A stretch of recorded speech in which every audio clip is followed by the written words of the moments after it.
প্রিয় শ্রোতা বন্ধুরা, কেমন আছেন সবাই? আশা করছি এখন সবাই ভালো আছেন। বৃষ্টি শুরু হয়ে গেছে কিন্তু আপনার শহরে। তাহলে চলুন বৃষ্টির এই স্নিগ্ধতায় মন ভিজিয়ে নেপোলিয়নের চিঠির সর্বশেষ পর্বটি শুনে ফেলা যাক। আর কথা না বাড়িয়ে শুরু করছি আজকের পর্বটি। শুনতে থাকুন এবং আমার সঙ্গেই থাকুন। হাতে নিয়ে মাথার ওপর তুলে হেলিকপ্টারের মতো সাই সাই করে ঘুরিয়ে গেলাম। আমার ধারে কাছেও এগোয়নি একটা গুন্ডাও। ওরা গুন্ডা ছিল বুঝি? হায়ার্ড গুন্ডাস, বললেন লালমোহনবাবু। বললাম, লোকটা ডেঞ্জারাস, বললেন ঋষিকেশবাবু। তবে ও যে এতটা করবে তা ভাবিনি। আমি তো গিয়ে অবাক। একজন শোয়া, একজন বসা, একজন হুমড়ি খেয়ে পড়ে মাটিতে, আর আসল যে লোক সে হাওয়া। ফেলুদা আর লালমোহনবাবু নাকি আমাকে ধরাধরি করে গাড়িতে এনে তোলেন। অমিতাভবাবু নিজে বেশ রাত অবধি পড়েন, তাই উনি জেগেছিলেন। যে ঘরটায় আমরা রয়েছি সেটা একতলার একটা গেস্ট রুম, বেশ বড় ঘর, পাশে বাথরুম, পূবের জানালা দিয়ে নাকি বাগান দেখা যায়। অমিতাভবাবুই জোর করলেন আজ রাতটা এখানে থাকার জন্য। অসুবিধা এই যে বাড়তি কাপড় নেই, যা পরে আছি তাই পরেই শুতে হবে। ঋষিকেশবাবুর ভয়ের জন্যই এই গোলমালটা হলো, বললেন অমিতাভবাবু। পুলিশকে বলা থাকলে সাধু সমেত গুন্ডারা এতক্ষণে হাজতে। ঋষিকেশবাবু অবশ্যই অ্যাপোলোজাইজ করলেন, কিন্তু ভদ্রলোককেই বা দোষ দেওয়া যায় কি করে? ওরকম শাসানির পর যে কোনো মানুষেরই ভয় হতে পারে। অমিতাভবাবুর স্ত্রী সব ব্যবস্থা করে দিয়েছেন। বললেন, বাড়িতে এই দুর্যোগে আপনাদের সঙ্গে বসে দুদণ্ড কথা বলারও সুযোগ হলো না। এনার এত বই আমি পড়েছি, কি যে আনন্দ পায় তা আর বলতে পারি না। শেষের কথাটি অবশ্যই লালমোহনবাবুকে উদ্দেশ্য করে বলা। ফেলুদা বলল, কাল সকালে যাবার আগে আপনার ছেলের সঙ্গে একবার কথা বলে নেব। ঘরে চোর ঢোকার পরেও যা সাহস দেখিয়েছে তেমন সচরাচর দেখা যায় না। 12:30 নাগাদ যখন আমরা শোবার আয়োজন করছি, তখন ফেলুদা একটা কথা বলল। ঘুষিটাও যে ব্রেন টনিকের কাজ করে সেটা আজ প্রথম জানলাম। কীরকম? বললেন লালমোহনবাবু। সাধুবাবু ভ্যানিশ করার ব্যাপারটা বুঝতে পারছি এতদিনে। বলেন কি? তুখোড় লোক, তবে যার সঙ্গে মোকাবেলা করছে সেও তো কম তুখোড় নয়। এর বেশি আর কিছু বলল না ফেলুদা। অনিরুদ্ধ সকালে স্কুলে যায়, তাই চা খাবার আগেই ফেলুদা ওর সঙ্গে দেখা করে নিল। চোর ঢোকার কথাটা আজ শুনে মনে হলো ছেলেটি বেশি রকম কল্পনাপ্রবণ। পরপর দুবার একটু বাড়াবাড়ি বলে মনে হলো। ফেলুদা বলল, তুমি যে বন্দুকটা দিয়ে চোরকে মারবে ঠিক করেছিলে সেটা তো আমাকে দেখালে না। শুনলাম তোমার ছোট কাকাকে দেখিয়েছ। অনিরুদ্ধ বন্দুকটা বার করে ফেলুদার হাতে দিয়ে বলল, এটা থেকে আগুনের ফুলকি বেরোয়। লাল প্লাস্টিকের তৈরি মেশিন গান, ট্রিগার টিপলে মেশিন গানের মতো শব্দের সঙ্গে নলের মুখ দিয়ে সত্যি স্পার্ক বেরোয়। ফেলুদা বন্দুকটা নিয়ে নেড়ে চেড়ে দেখে সেটার খুব তারিফ করে ফেরত দিয়ে বলল, তোমার যে ঘুমের ব্যাঘাত হচ্ছে, দেখা যাক সেটা বন্ধ করা যায় কি না। তুমি চোর ধরে দেবে? গোয়েন্দার তো ওই কাজ। আর আমার চন্দনা যে চুরি করেছে সেই চোর, সেটারও চেষ্টা চলছে। তবে কাজটা খুব সহজ নয়। খুব শক্ত? খুব শক্ত। দারুণ রহস্য, দারুণ রহস্য।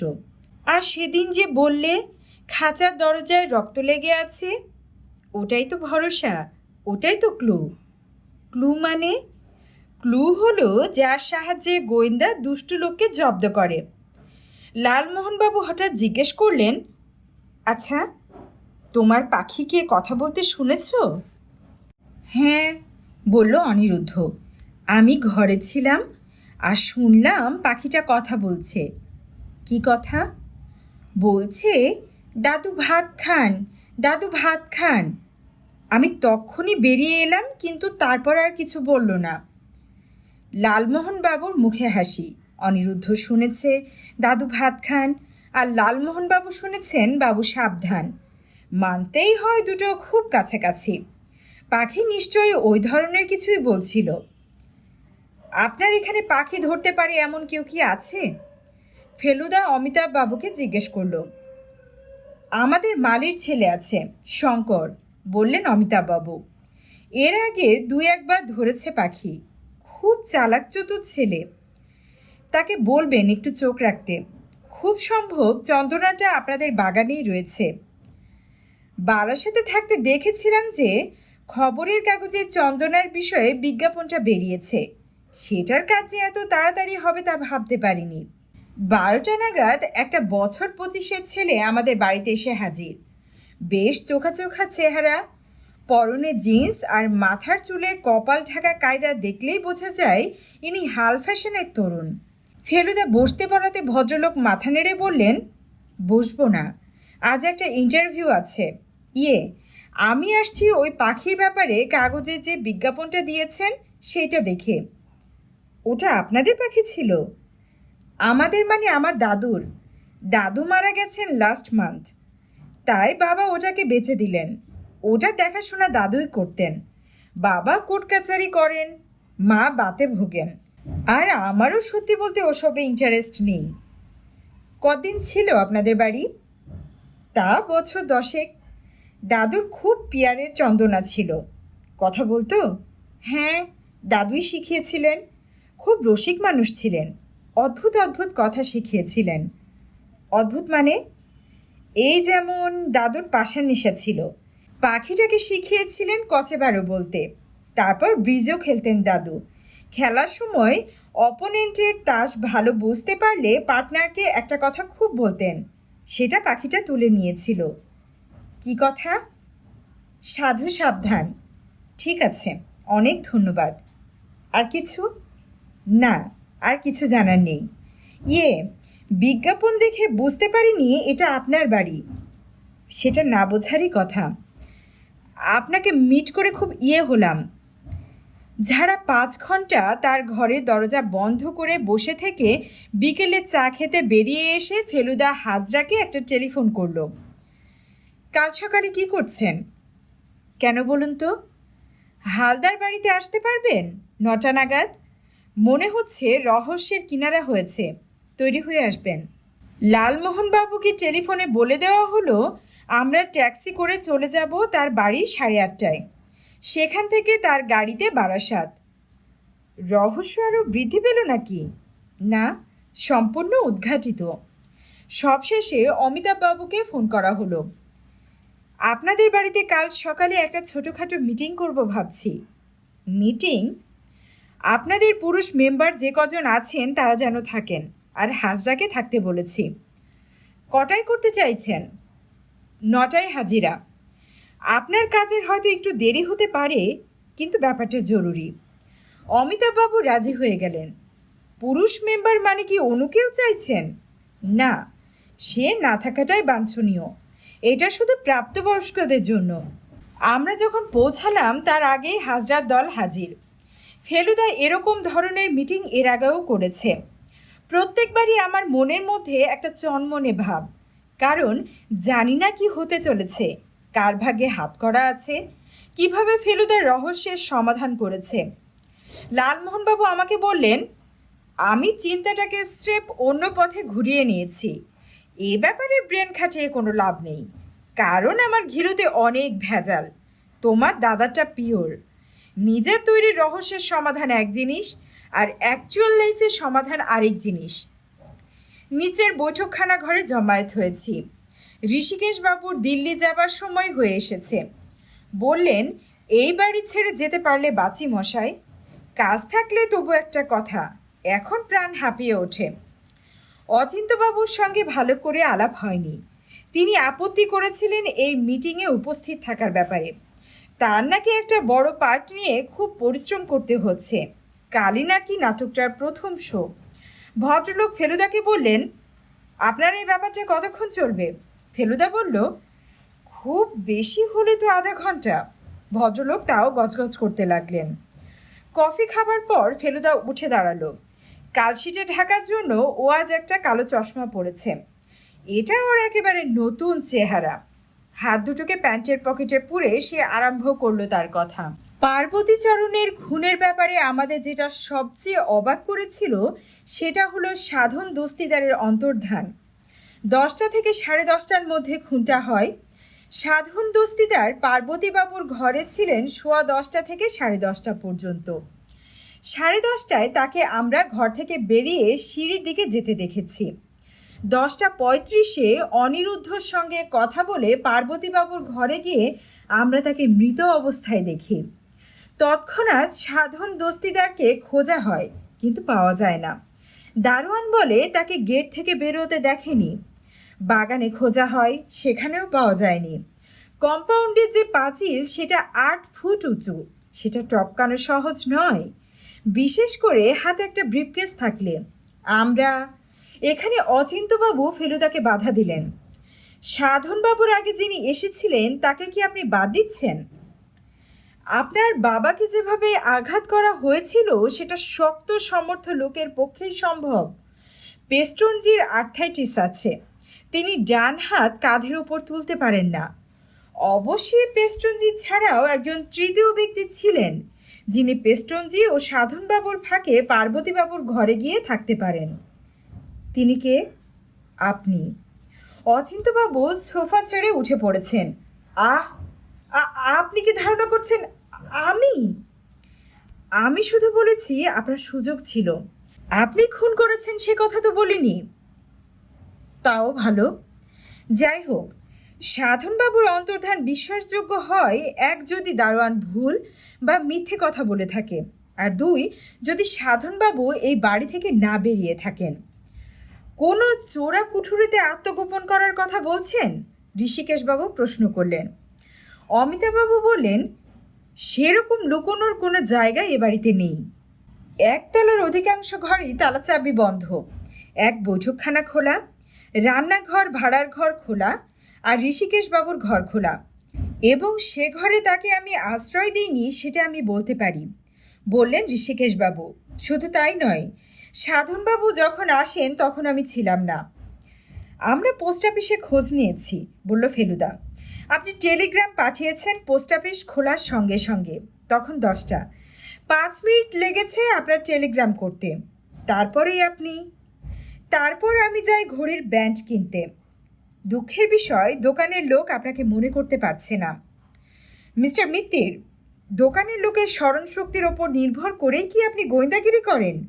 না, তা করি না, এবং তাদের কথাই আমি খুব আমল দিইনি। আর আপনিও যে সত্যি কথা বলছেন সেটা আমরা মানতে বাধ্য নই। কেন? আমি মিথ্যে বলবো কেন? কারণ 10:15টার সময় আপনারও তো পার্বতীচরণের ঘরে যাবার প্রয়োজন হয়ে থাকতে পারে। এসব কি বলছেন আপনি? আপনি নিজেই বলছেন সাধনবাবুকে বেরোতে দেখেছেন, আবার বলছেন আমি গিয়েছি। ধরুন সাধন দস্তিদার যদি নাই এসে থাকেন, তার জায়গায় আপনি গেলেন। আমার তো মাথা গুলিয়ে যাচ্ছে। ঘরে সবাই চুপ। তারই মধ্যে ঋষিকেশবাবু হো হো করে হেসে উঠলেন।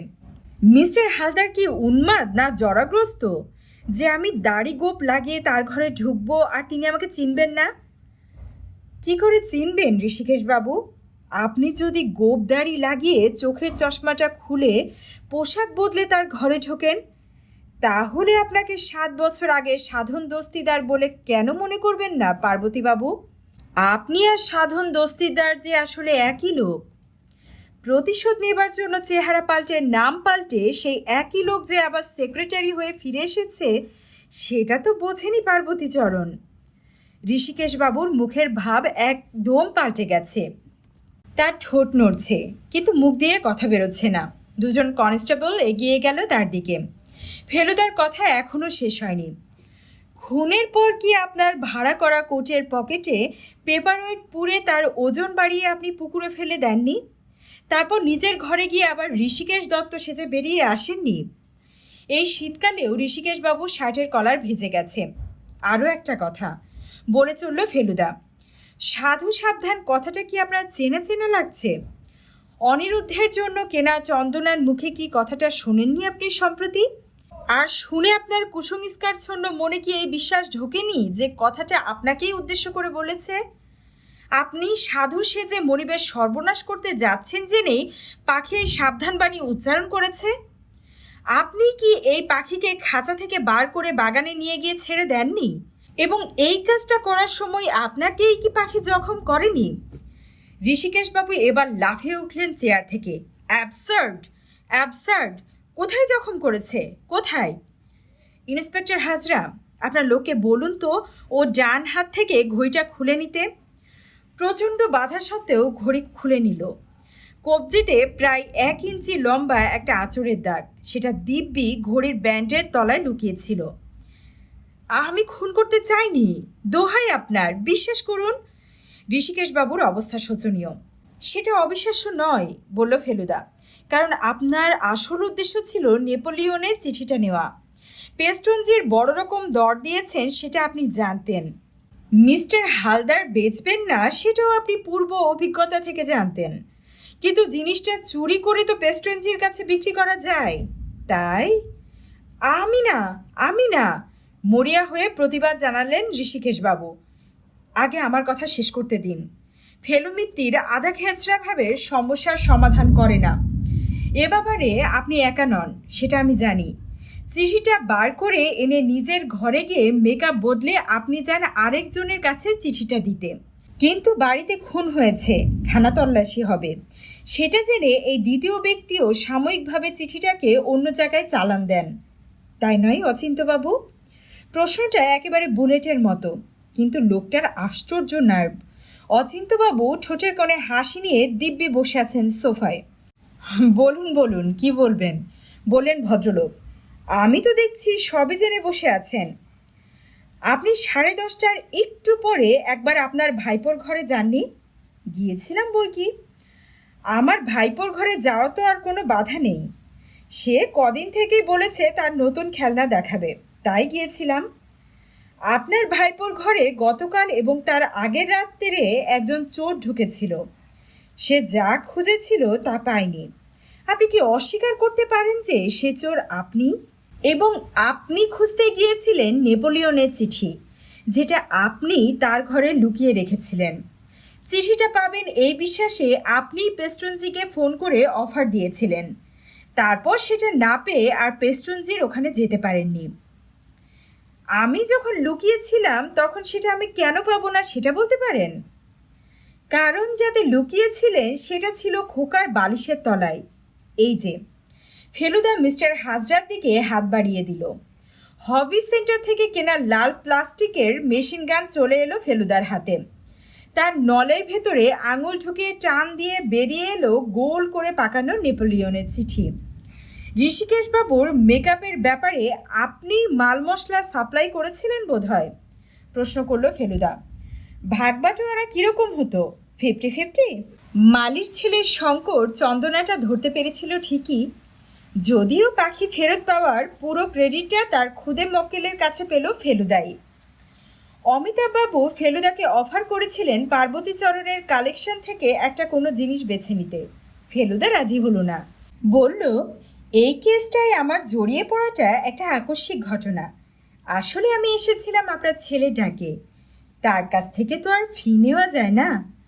ঘটনার 2 দিন পরে শনিবার সকালে লালমোহনবাবু এসে বললেন, জলের তল পাওয়া যায়, মনের তল পাওয়া যায়। আপনার অতল স্পর্শী চিন্তা শক্তির জন্য আপনাকে একটা অনারারি টাইটেলে ভূষিত করা গেল, ABCD। ABCD? Asia's best crime detector. আপনারা শুনছিলেন নেপোলিয়নের চিঠির সর্বশেষ পর্বটি গল্পমালা বাই লিজা অডিও বুক চ্যানেলে। আমার পড়া গল্প যদি আপনাদের পছন্দ হয়ে থাকে তাহলে লাইক এবং সাবস্ক্রাইব করতে ভুলবেন না যেন। আমি চাই আমার এই বই পড়া আপনাদের মধ্যে ছড়িয়ে যাক, এই সুস্থ বিনোদন ছড়িয়ে পড়ুক সবার মধ্যে। সবাই ভালো থাকুন, সুস্থ থাকুন, সুন্দরের সঙ্গে থাকুন, আর নিজের আপনজনদেরকে যত্নে রাখতে ভুলবেন না। আল্লাহ হাফেজ।